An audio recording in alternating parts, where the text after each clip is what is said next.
Shakespeare sir for speaking so appreciatively about me. And thank you to Gyan Adab for providing this platform to the writers like us. To have a great poet, there must be great audiences.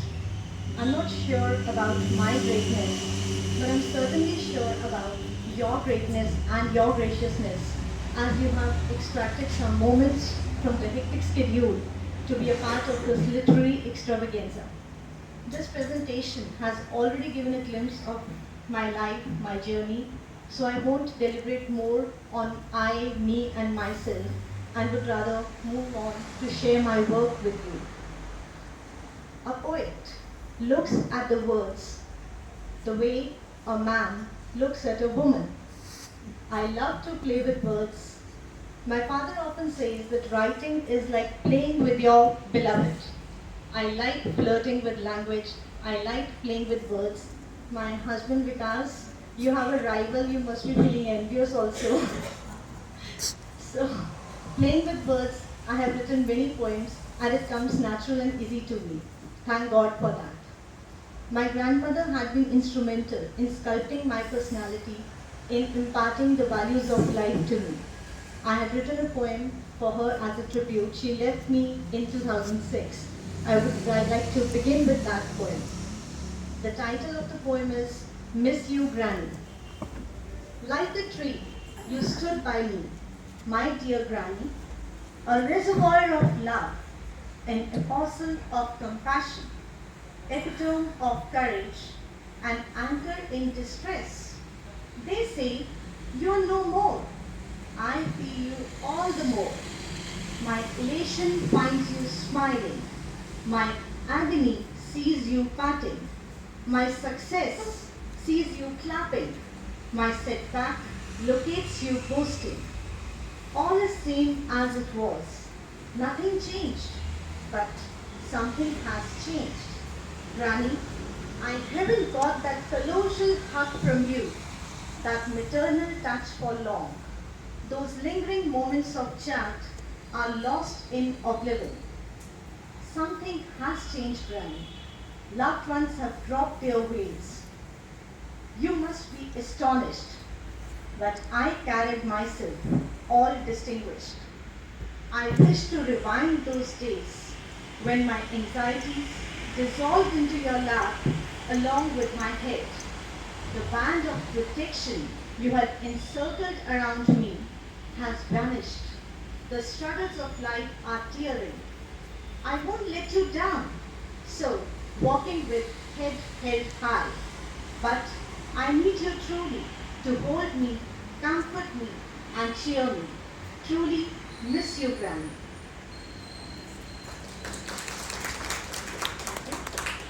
In the process of becoming a poet, I believe I'm becoming a poem also. I've started loving myself more.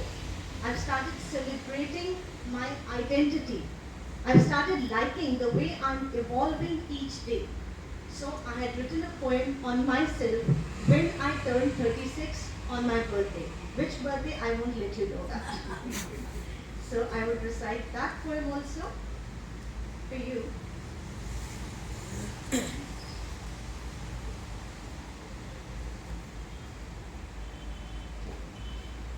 I turned 36. I'm in a fix. This is a little light and mild poem. I turned 36. I'm in a fix. 4 more years to go for 40 to show. 30s is the best time. Energy at its prime. Vigor and valor are my flavors. Youth blended with wisdom. Imagination rejoicing in freedom. Commitments galore. Dedication at the core. I'm a deer in a forest. Sometimes a child dearest. A tigress in splendor with a heart so tender. Time is on a roller coaster. An angel as well as a monster. Embellishing me with bliss. Snatching that and this. Age never becomes a statue. A blend of vices and virtues. It cannot be confined. Slithers as designed. Okay, come 40, You will find me naughty. Lessons learned till 30s strengthen me to go on a sortie. All fears cascaded from a cliff. Let me not with you have a tiff. You shall be accepted with grace and my very happy smiling face.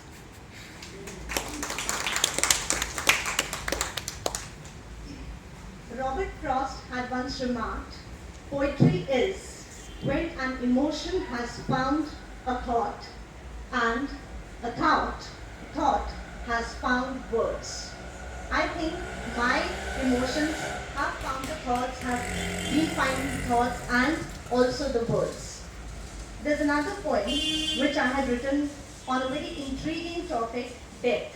I wrote this poem when I lost my maternal uncle. I would share that poem with you. The title of the poem is She is Death. Her clutches are so strong, she can break any bond. With a tinge of cruelty, she jolts us into reality. Without a knock, she enters our door. How uncontained to the core, replete with mystery, she makes us history. She extracts and escorts our soul in her deadly pot. She emerges from her port to play this unkind sport. Bereft of feelings, enjoys her hapless killings. Her sword is swear, attacks without a care. She is death, walks in stealth. Her clutches are so strong, she can break any bond. Another topic which is very close to my heart, but it's a social stigma, it's a blot on our society. It is about gender discrimination that we still face in our society, apart from the higher literacy rate that we are achieving every year. I had written a poem on gender disparity, and my son also has written a poem on gender discrimination. My both children also write poems. So the poem Gender Disparity. Worshipping feminine divine forms with spirits of malice against the tender girl child, you seem to have forgotten your arrival on this planet, a sly discrimination rendered by you, the cruel women exercising your authority in the family. O thou heartless creatures, you fear not your intentions, disgrace to the society you bring, as you consider yourself unequal. I pity your ideology that kneeled before my faith. Blessed I am with an angel, despite many obstacles. Shake up your pretensions. The world will soon know your murky inclinations and the guise you flow.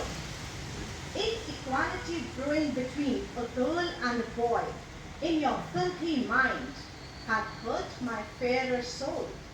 Nature is judicious, will never make you a woman henceforth.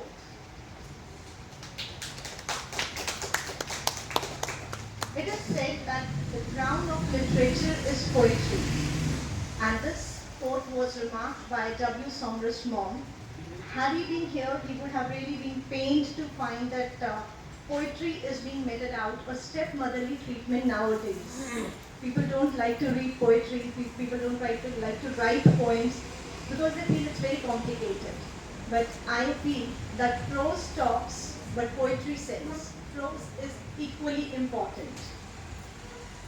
We all come at a stage of life when our parents are so old, they may leave us anytime. Death, which is unpredictable, unprecedented, can give a blow anytime. I feel we must respect our parents, love our parents, and give time to them so that we may not regret later. My father, who has been a perennial source of inspiration and motivation for me, is not here because of his ill health. Had he been here, I would have been happy and more confident. A poem that I had written for him previous year when he was quite unwell, and I was apprehensive about the next moment. I wrote a poem for him. This poem is in two phases. The first phase depicts what is going to happen next. about the daughter's feeling. A similar poem was written by Kamla Das about her mother. My mother at 66. She also had the same fears that she might not be able to see her mother again. And in the second phase of my poem, a daughter resolves in her mind of minds that no, my father has to get up, fight, and be victorious. This poem I would like to recite for you because I feel we all relate to the same feelings. The title is To My Father. Burning and shining like the sun, you proved your mettle at every turn. Now as you appear a waning moon, I fear I would lose you soon. The hand that I had held so tight loosens the grip in fright. The blanket of your care wearies with a deadly stare. You had held my finger and taught me to linger. Now when you need me, distance widens like sea. This is the first part. When I shifted from Delhi to Pune, so there was a lot of distance. I couldn't go to Amritsar. The second part says, saw you wade through all peaks and valleys with iron will and oceanic determination. Life may throw jitters, but dear father, you with your exceptional resolve will once again ascertain the triumph of zeal over release. These were some of my poems. I wish to share all my poems, but I'll be kicked out of the stage by Gyan Adab team, so I cannot share all the poems with you. But I will conclude with an anecdote. George Bernard Shaw, he was a very famous playwright and a writer, and he was known for his wit and wisdom, the way he used to infuse humor into all his writings. He had once presented his book to one of his acquaintances with his autograph, to so-and-so, with esteem, G.B. Shaw. After a few months, he was taking a stroll in a market and he happened to visit a second-hand bookstore.